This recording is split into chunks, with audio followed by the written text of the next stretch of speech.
이거는 약간 실전 팁인데 여기는 그냥 제가 말하는 대로 하는 게 좋아요. 그냥 제가 정답을 그냥 알려드릴게요. 제가 지금까지는 100%다 성공했어요. 100%. 자, 지난번에 보증금, 권리금, 인테리어 여긴 집기료 포함이고요. 이렇게 식당 창업 비용이 포함되는데 1억에서 2억이라고 말씀드렸죠. 약간 15평 기준으로 했을 때 여기 2천, 한 2천, 여기 한 7천 하면은 합치면 1.1억. 한 25평 했을 때 3천, 여기 한 5천, 여기 1.1억 해가지고 합치면은 1.9억이다. 그래서 한 1에서 2억 든다. 요거에 대한 자세한 설명 들으실 분은 그 이전 영상 참고하시면 돼요.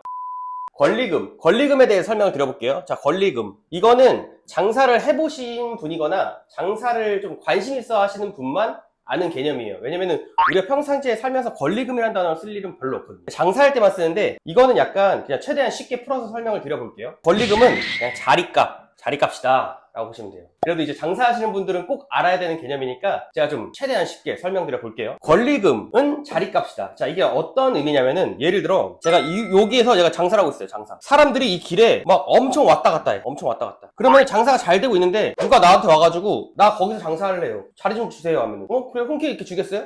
당연히 안 주겠죠. 가만히 있어도 한 돈 1,000만 원은 버는 것 같은데 내가 굳이 왜 나가요? 그러면은 내가 한 5천만 원 줄게. 그거 받고 나가요. 대신 내가 장사할게. 싫은데요? 5천 좀 적어요.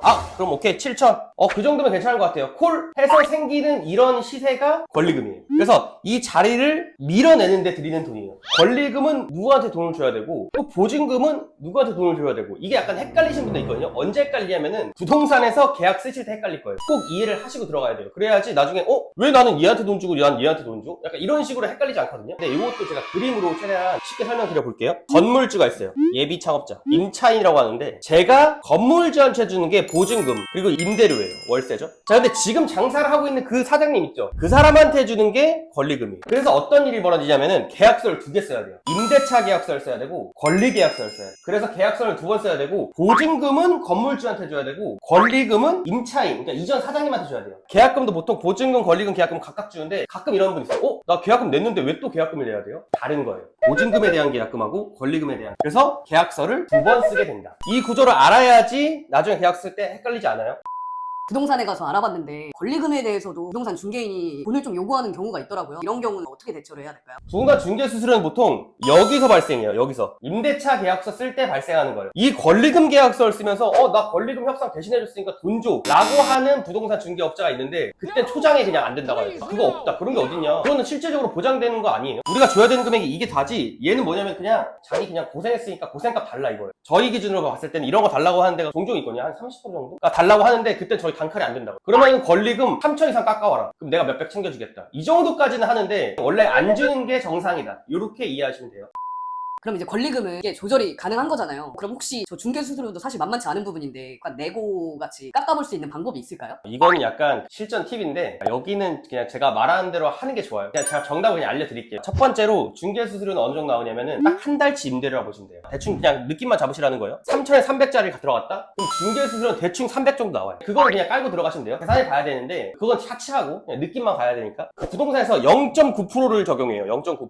자, 0.9% 적용하는데 그냥 똑같이 이렇게 얘기하면 돼요. 사장님 0.9% 요즘에 누가 0.9%예요? 사장님 0.6에서 만나시죠? 멘트 그대로 날리시면 돼요. 그럼 뭐라 하냐? 반응이 똑같아요. 0.6이요? 그건 좀 안 되는데 좀 힘들어요. 오케이 알겠어요 사장님. 그러면은 양보할게요. 0.7에서 만납시다. 0.7을 만나요 하면은 보통 제가 지금까지는 100%다 성공했어요. 100%. 자, 그래서 저는 어떻게 했냐? 한 30% 깎아가지고 0.7에서 만났어요. 이 0점이 별거 아닌 것 같죠? 이거 거의 30% 깎은 거예요. 그러니까 이거를 이 정도만 깎아도 개꿀이에요. 30% 얼마예요? 돈 100만 원 세이브 한 거예요. 바로 말 한마디로. 이 멘트 그대로 하시면 돼요. 그냥 약간 권리금에 대해 좀 아시는 분들은 야 이거 자리값 너 잘 모르네. 그거밖에 있는 게 아니잖아. 이럴 수 있어요. 맞아요. 자리값만 있는 게 아니라 사실은 하나 더 있어요. 영업값이라고. 이거는 사실 이게 제대로 된 용어는 아닌데 제가 이해하기 쉽게 그냥 쓰는 거예요. 자, 이게 뭐냐면은 자 쉽게 설명해 드려볼게요. 여기서 길이 있고 뭐 유동인건 와리가리 해요. 자, 여기서 아까 말한 대로 1,000만 원을 예를 들어 벌고 있어요. 이 사장님이. 근데 아까 7천에 오케이 했지만 보통은 7천에 오케이 하지 않아요. 왜냐면은 내가 장사해도 1,000만 원 버는데 7달만 버티면 되는데 내가 그걸 굳이 왜 팔아? 내가 황금알 낳는 거위를 왜 갈라? 이런 생각을 한단 말이에요. 어떤 사장님이 와가지고 저 여기 장사할게요. 저 그냥 그 가게의 이름 그대로 제가 사장님 역할을 해서 그거 그대로 다 받을게요. 제가 장사를 할게요. 이게 이름이 뭐냐면은 양수양도예요.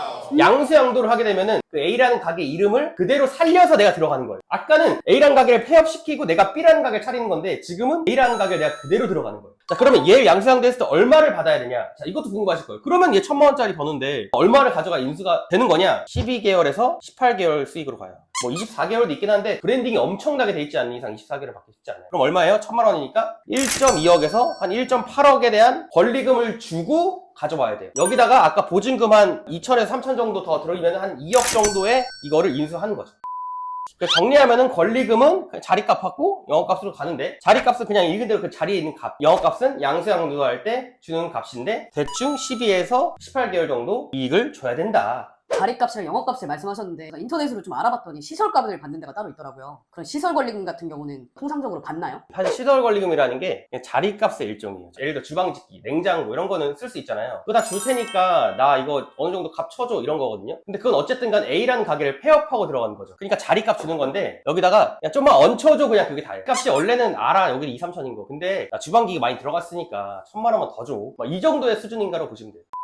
그럼 평균적으로 보통 서울에서 메인 상권이다 해서 좋은 자리의 권리금은 어느 정도일까요?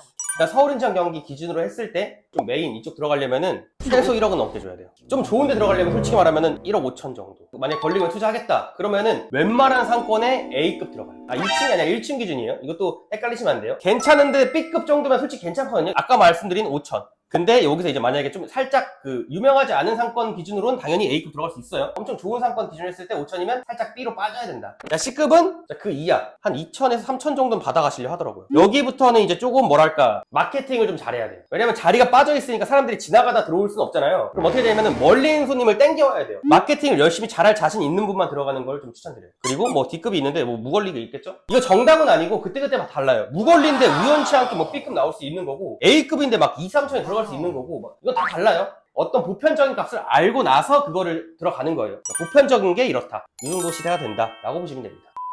근데 진짜 좋은 상권은 저금액으로 좀 힘들지 않을까요? 오, 여기는 정말 큰 번화가다 라고 할 뭐 홍대나 강남이나 그런 상권들은 저런 금액으로 혹시 가능할까요? 대한민국에 그런 상권이 몇 개 없어요. 일단 대표적으로 딱 강남, 홍대, 건대, 방이동, 뭐 연남도 좀 비싸요. 성수 이런 데들은 약간 논외예요. 믿으실지 모르겠지만 막 3억 이상도 있거든요. 그런 데들은 몇 개 안 되잖아요. 그러니까 논외로 치고 그냥 보편적으로 이렇다 이렇게 보시면 돼요. 권리금에 대한 영상은 오늘 여기까지 하고 다음에 좀 더 유익한 영상으로 좀 찾아뵙도록 하겠습니다. 좀 도움이 됐다면 구독하고 좋아요 눌러주시고요. 다음 영상에서 찾아뵙겠습니다.